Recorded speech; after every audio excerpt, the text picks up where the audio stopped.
Hey guys, welcome back to my YouTube channel. और आज हम अपोजिट सीरीज को कंटिन्यू करने जा रहे हैं। तो चैप्टर नंबर 2 की स्टार्टिंग होती है। एक सोल्जर लू ज़ैंग को पंच मारता है और लू ज़ैंग नीचे गिर जाता है। वो बोल रहा होता है कि इस गाय की क्या प्रॉब्लम है, इसे तो मेरे अटैक से कोई फर्क नहीं पड़ रहा। लू ज़ैंग सोच रहा होता है ये तो बड़ा ज़्यादा औसम है, मैं और ज़्यादा एनर्जी फील कर पा रहा हूँ अपनी बॉडी में और स्ट्रेंथ को, और ज़्यादा हीट मेरी बॉडी में सर्कुलेट हो रही है और ऐसा लग रहा है वो इंक्रीज होती जा रही है हर बार।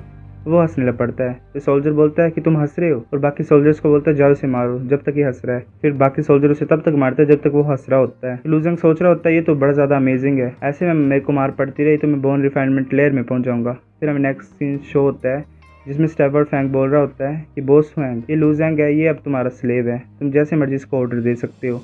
फिर बॉस फैंग बोलता है मैं सच में डिजर्व नहीं करता ये फॉर्च्यून को कि जो फॉर्मर लू फैमिली का यंग लॉर्ड है वो मुझे सर्व करे। स्टबर्ड फैंग बोलता है कि तुम्हें चिंता नहीं करनी है बॉस फैंग, तुम लू फैमिली के मास्टर स्टीवर्ड हो, तुम्हें सिर्फ ऑर्डर करना है और हम स्लेव को प्रिपेयर करेंगे तुम्हारे लिए इमीडिएटली। फिर जो बॉस फैंग है वो बोलता है तुम खड़े क्यों हो, तुम्हें तो मेरे सामने झुकना चाहिए, मास्टर स्टीवर्ड हूँ, जल्दी करो झुको मेरे सामने। एक सोल्जर जो होता है वो उसे लात मार के झुकाने की कोशिश करता है। फिर बॉस फैंग बोलता है कि इसने ये मांगा ही है, इसे मार दो।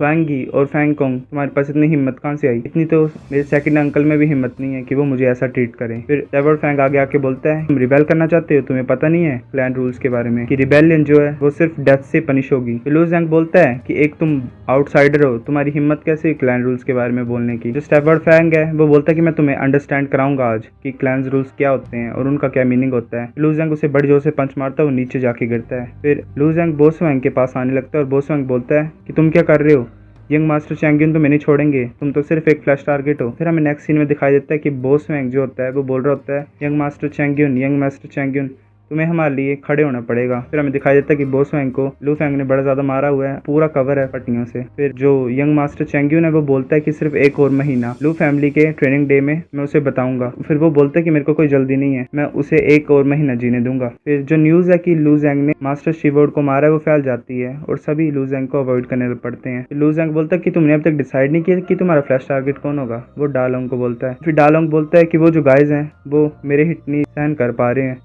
फिर लू ज़ैंग बोलता है तुम मुझे चूज कर लो, मैं तुम्हारा प्लेमेट बनूंगा। फिर डालोंग उसे बड़ी जोर से पंच मारता है, बोलता है ये ग्रेट होगा। फिर लू ज़ैंग बोलता है ये तो बड़ा ज्यादा वीक था और स्लो था, ये तो बड़ा ज्यादा इंटरेस्टिंग हो रहा है। फिर जब भी वो मार खाता नीचे गिरता है तो लोग बड़ा ज्यादा चीयर करते हैं और वो फिर से खड़ा हो जाता है। फिर वो सोच रहा होता है कि जब भी मेरे को मार पड़ती है एक गर्म सा करंट मेरे शरीर में और इंटरनल ऑर्गन्स में फैलने लग पड़ता है और उसकी वजह से मेरे जो ऑर्गन्स है और शरीर है वो स्ट्रॉन्ग होता जा रहा है। फिर वो हमेशा से ट्रेन कर रहा होता है, ये रिफाइनमेंट टेक्निक उसे उस गोल्डन पेपर से मिली थी, वो डेली मार खाता है। फिर एक बार डालोंग उसे बड़ी जोर से पंच मारता है, बोलता है कि तुम ठीक हो। लू ज़ैंग बोलता है हाँ मैं ठीक हूँ, तुम मेरे को मारना स्टार्ट कर सकते दोबारा। फिर ऐसे ही हर दिन वो डेली मार खाता है, गिरता है, फिर से खड़ा होता है, फिर से ट्रेनिंग करता है, फिर से गिरता है। फिर एक दिन ऐसे ही वो ट्रेनिंग कर रहे होते हैं, फिर एक दिन ऐसे ही वो मार खा रहा होता है और डालोंग बोलता होता है कि मैं बड़ा ज्यादा टायर्ड फील कर रहा हूँ। लू ज़ैंग बोलता है नहीं हमें कंटिन्यू करना पड़ेगा। फिर डालोंग बोलता है सिर्फ एक महीना बचा हुआ है क्लैन ट्रेनिंग डे के लिए और तुमने क्या प्लान किया है। लू ज़ैंग बोलता है कि मैं क्या प्लान कर सकता हूँ, मैं तो सिर्फ एक फ्लैश टारगेट हूँ। जो डालोंग होता है वो बोलता है कि अब तुम एक्ट को ड्रॉप कर सकते हो, मुझे पता है तुम्हारे बारे में सारा। डालोंग बोलता है कि लू फैमिली के डिसिपल्स ट्रेनिंग डे के दिन अपनी स्ट्रेंथ को आजमाते हैं और जो फ्लैश टारगेट होते हैं वो अपनी फ्रीडम गेन कर सकते हैं अगर वो जीत जाएंगे तो, और ऐसी तुम्हारी स्ट्रेंथ है तुम्हें लू फैमिली में कोई भी नहीं रोक सकता। लू ज़ैंग सोच रहा होता है अब इसे पता। डालोंग सोच रहा होता है मन ही मन में कि ये फ्रीडम चूज करेगा कि रिवेंज, मैं तो देखना चाहता हूँ। फिर ऐसे ही लू ज़ैंग कंटिन्यूसली ट्रेनिंग करता रहता है और वो अपनी रोजवुड फिस्ट को 7th रैंक तक मास्टर कर लेता है और अपनी फिजिकल बॉडी को ब्रेक थ्रू कर लेता है। फिर प्लान ट्रेनिंग डे के दिन फिर हमें आवाज सुनाई देती है लू ज़ैंग की थर्ड अंकल की, जिसका नाम है लू ज़ुन यी और जो ऑर्गन रिफाइनमेंट लेयर में है। वो बोलता है कि मैं सभी रिलेटिव्स को वेलकम करता हूँ जो इतनी दूर से आए हैं लू फैमिली के क्लैन ट्रेनिंग डे के दिन। इस दिन जो होते हैं जो लू फैमिली के डिसिपल्स हैं वो अपनी स्ट्रेंथ को दिखाते हैं और इसी दिन का मैं चांस लूंगा और एक बड़ी न्यूज को अनाउंस करूंगा सभी के सामने। जो मेरा गिफ्टेड नेफ्यू है लू फैमिली का यंग लॉर्ड, वो क्योंकिन सेक्ट में इनर डिसिपल बन गया है। ये न्यूज को सुन के सभी हैरान हो जाते हैं और वो थर्ड अंकल बोलता है कि आप लू फैमिली डिसिपल एक एक ओपोनेंट चूज कर लो। तो जो पहला इंसान होता है चूज करने वाला वो होता है एल्डर सन होता है थर्ड ब्रांच फैमिली का, जिसका नाम होता है लू चैंगियन। लू चैंगियन जो है वो बोन रिफाइनमेंट लेयर में और एल्डर सन है थर्ड ब्रांच का। वो लू ज़ैंग की तरफ देखता है और बोलता है कि मैं तुम्हें चूज करता हूँ, पर वो लू ज़ैंग को नहीं बोल रहा होता, वो लू ज़ैंग के पीछे एक बड़े इंसान को बोलता है। फिर वो बोलता है उसे कि मुझे अपनी पावर दिखाओ और दिखाओ तुम क्या कर सकते हो। फिर वो बड़ा सा आदमी बोलता है कि मैं फ्री हो जाऊंगा ना अगर मैं तुम्हें डिफीट कर दूंगा तो। चैंगियन बोलता है हाँ। तो बड़ा इंसान बोलता है हंसते हुए कि ये तो ठीक है। चैंगियन उसे एक ही सेकंड में हरा देता है और रेफरी अनाउंस कर देता है कि जो विनर है वो यंग मास्टर चैंगियन है। चैंगियन बोलता है कि अभी वेट करो, ये तो ऐसे प्रैक्टिस राउंड था और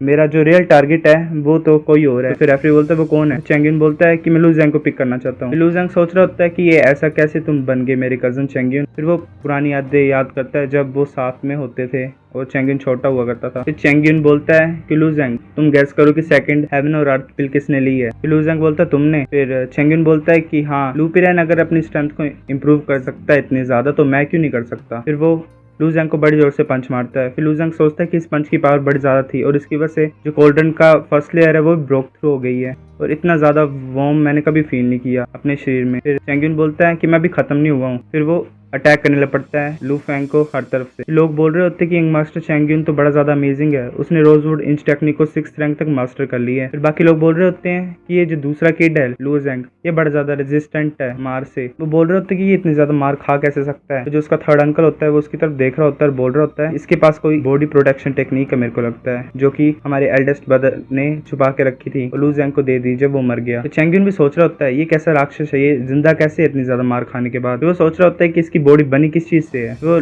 लू जैंग की तरफ देखता है और सोचता है कि ये तुम्हारा कैसा एक्सप्रेशन है, तुम हंस रहे हो, मैं तुम्हें मार दूंगा। चेंगिन उसकी तरफ अटैक करने जाता है। तो फिर लू जैंग बोलता है तब से तुम ही अटैक कर रहे हो और एंजॉय कर रहे हो अपने आप को, अब ये मेरी बारी है। फिर लू जैंग उसके ऊपर अटैक कर देता है। सभी हैरान हो जाते हैं, सोच रहे होते हैं कि चेंगिन कैसे हार गए लू जैंग से, अभी क्या हुआ, ये तो इम्पॉसिबल है। फिर बोल रहे होते हैं कि ये बच्चा तो एक मॉन्स्टर है, इसके पास ऐसी स्ट्रेंथ कहाँ से आई और उसकी रोज इंच टेक्निक भी 7th रैंक तक पहुंच गई है और जो कि चेंगिन से ज्यादा स्ट्रॉन्गर है। फिर जो लू जैंग का अंकल है वो जाता है आगे और बोलता है चेंगिन मेरे बेटे तुम ठीक हो। जो लू फैमिली का एरोगेंट थर्ड यंग मास्टर था वो ऐसे क्रिपल हो जाता है लू जैंग के द्वारा। फिर उसका थर्ड अंकल बोलता है कि तुमने ऐसा कैसे किया, मेरे बेटे को इंजर क्यों किया। लू जैंग बोलता है कि थर्ड अंकल ग्रैंड रूल के अकॉर्डिंग मैं डेथ मैच को जीत गया हूँ, इसका मतलब मैं फ्लैश टारगेट नहीं हूँ और मैं लू फैमिली को लीव कर सकता हूँ। तो उसका थर्ड अंकल बोलता है तुम ऐसा सोच भी कह सकते कि मैं तुम्हें जिंदा जाने दूंगा यहाँ से, मैं ये बिलीव नहीं कर सकता तुम अपनी पावर को इतना ज्यादा इंप्रूव कर लोगे, तो तुम ये फैमिली छोड़ना चाहते हो, ऐसा तुम अपने सपने में भी नहीं सोच सकते। वो लू जैंग के सामने आ जाता है और बोलता है रूल्स वो सिर्फ तुम्हारे बेकार फादर ही फॉलो करते थे। और लू जैंग बोलता है मेरे सामने सट जाओ। तब उसके थर्ड अंकल से बड़े जोर से पंच मारते हैं। वो बोलते हैं कि रूल्स लू फैमिली में मैं ही रूल्स हूँ। तो वो उसके सामने खड़े हो जाते हैं और बोलते हैं कि जो प्रोटेक्शन टेक्निक है ना तुम्हारे पास वो मुझे दे दो और मैं तुम्हें जीने दूंगा। फिर लू जैंग बोलता है कि मैं बड़ा ज्यादा नईव था ये सोचने के लिए तुम मुझे जाने दोगे और फॉलो करोगे रूल्स को। तुम इंसानों ने अपने बड़े भाई को मार दिया उसकी सीट के लिए फैमिली हेड की, और सैक्रेड पिल्स को भी यूज कर लिया और हर तरह के बुरे काम किए हैं। फिर वो अपने थर्ड अंकल के पैर पकड़ देता है और उसे तोड़ देता है और फिर वो बोलता है कि एक दिन मैं तुम सभी के सिर काट के अपने फादर को ऑफर करूंगा और तुम मेरी प्रोटेक्शन टेक्निक भी छीनना चाहते हो। फिर जो उसका थर्ड अंकल है वो नीचे गिर के चिल्लाने लग पड़ता है। लू जैंग अपना सिर उठा के बोलता है कि और कौन मुझे रोकना चाहता है। सभी यहाँ बात देखने लग पड़ते हैं और आंखें नहीं मिलाते लू जैंग के साथ। तभी एक हाथ पीछे से आता है और उसका सिर नीचे धरती में गाड़ देता है। वो फैमिली हेड होता है लू बिंग क्वैन, जो कि हाफ स्टेप इनिशिएट रैलम में होता है, लू जैंग का सेकंड अंकल होता है। तभी थर्ड अंकल लू जैंग का बोलता है कि मैंने कभी नहीं सोचा था कि विरसा रिफाइनमेंट लेयर में पहुंच जाएगा। फिर फैमिली हेड बोलता है कि तुम्हारी हिम्मत कैसे हुई, हमने तुम्हें छोड़ दिया था क्योंकि तुम हमारे रिलेटिव थे, पर तुमने इसको रिपे कैसे किया अपने थर्ड अंकल को इंजर करके, और लू फैमिली से भागने लगे थे तुम्हें अगर डेथ ही चाहिए तो मैं तुम्हें दे दूंगा। वो जो उसका थर्ड अंकल होता है वो बोलता है कि सेकंड ब्रदर अब इसको मत मारो। फिर जो फैमिली हेड होता है बोलता है क्यों नहीं। तो लू जैंग का थर्ड अंकल बोलता है कि इसके पास कुछ इनक्रेडिबल है जिसकी वजह से उसकी बॉडी इतनी ज्यादा स्ट्रॉन्ग हो गई है और उसकी कल्टीवेशन स्पीड भी इतनी ज्यादा हो गई है क्योंकि पीरैन और चेंगिन दोनों ने हेवन और अर्थ पे ली थी। फिर फैमिली हेड बोलता है कि बताओ क्या सीक्रेट है तुम्हारा और तुम्हारे साथ क्या हुआ था। तभी एक ब्लैक कलर की बॉल आसमान से आती है और लू जैंग की तरफ बढ़ती है और लू जैंग को पकड़ लेती है। फैमिली हेड बोलता है कि तुम जा रहे हो, ऐसा मैं नहीं होने दूंगा। तभी बॉल में से एक हाथ बाहर निकलता है और फैमिली हेड के हाथ से टकराता है और फैमिली हेड पीछे की तरफ हो जाता है। तो फिर वो फैमिली हेड बोलता है कि तुम ज़ीलैंग हो। तो फिर बॉल में से आवाज आती है कि इस किड के पास सेम सेंट है मेरे वेपन की तरह जो कि मैंने रिफाइन की है और मैं इसको रिफाइन करने वाला हूँ और मैं अपने वेपन की क्वालिटी इंक्रीज करने वाला हूँ। तब जो थर्ड अंकल होता है लू जैंग का वो फैमिली हेड के शोल्डर पे हाथ रखता है, बोलता है कि ये ज़ीलैंग है और ये एक डीमन है जो कि अलग तरह से काम करता है, इसके पीछे जाने की कोई वो नहीं है, वजह नहीं है। और वो बोलता है कि 9 में से जो 10 लोग होते हैं जो कि ज़ीलैंग ले जाता है वो रिफाइनिंग फर्नेस में फेंक दिए जाते हैं। तो लू जैंग भी अब मरा ही है, ऐसे समझ लो। फिर फैमिली हेड बोलता है कि हम ऐसे जाने देंगे स्ट्रेटर को। वो सोच रहा होता है कि ये ज़ीलैंग काश अच्छी तरह से ट्रीट करे मेरे रेफ्यू को, मतलब वो चाहता है कि लू जैंग को मार दे ज़ीलैंग। फिर हमें नेक्स्ट सीन में दिखा देता है कि जो उसका ज़ीलैंग का रिफाइनिंग लेयर जो है जहाँ पे वो रिफाइन करता है वेपन्स को इंसानों के द्वारा, तो बोल रहा होता है कि फ्लैश और ब्लड को रिफाइन करके हम उनकी रिजेंटमेंट को वेपन में सील कर सकते हैं, वेपन को ज्यादा पावरफुल बना सकते हैं, जो हेट्रेड होती है ना जो इंसान मरने वाले होते हैं उनकी वजह से। और वो बोलता है कि मुझे नहीं पता कि तुम्हारी बॉडी से सेम सेंट क्यों आ रही है मेरे जवान टायर वेपन की तरह। और हमें फिर पता लगता है कि ज़ीलैंग जो है वो इविल रिफाइनिंग मास्टर और हाफ स्टेप इनिशिएट रेलम में है, सेम एज फैमिली हेड की तरह। ज़ीलैंग बोलता है मैं तुम्हें अपनी जुआन टायर ये फायर स्वॉर्ड के साथ फाइन करने वाला हूँ